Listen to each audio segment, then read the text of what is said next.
nobody would ever do a lease option. How many times have you heard that? I was speaking to one of my best friends over the weekend. He's got a few properties, but he'd never heard of a lease option, or, leasing with an option to buy, not an obligation.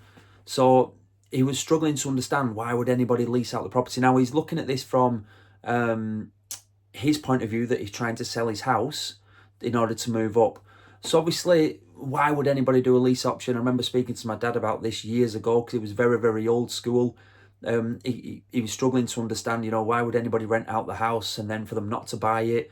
And I wasn't even going to try and talk to him about vendor finance or anything like that.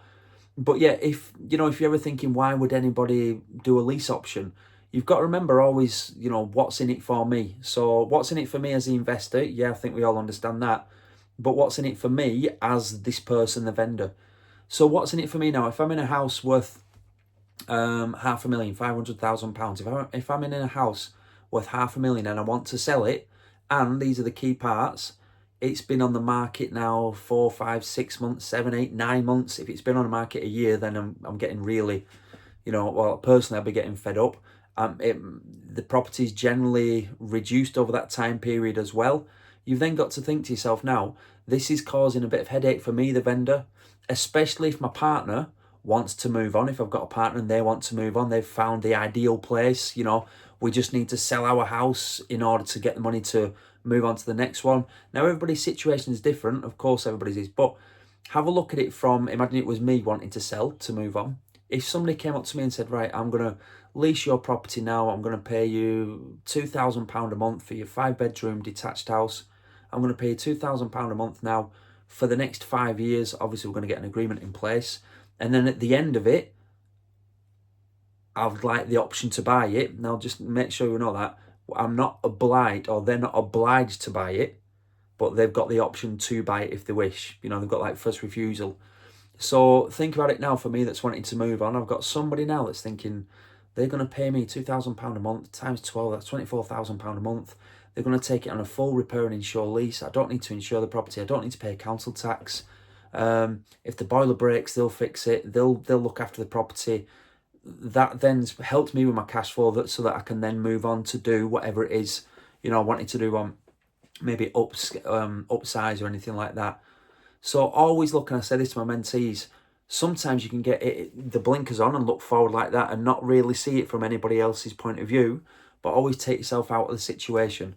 It took me a long time, 6, 7 years ago, the first time I ever heard of vendor finance. I really couldn't understand that. My mentor told me at the time, but it's always about you taking yourself out of it and looking from a distance really as to why somebody would do it. Again, Zig Ziglar's, what's in it for me? What's in it for me, the person that's selling, and what's in it for the person that's investing there as well? So I know numerous investors that have done many lease options. It's just about finding that right deal and the person that's obviously knowledgeable and can understand it and realizes that it's going to be a proper agreement set up and it will help them move on.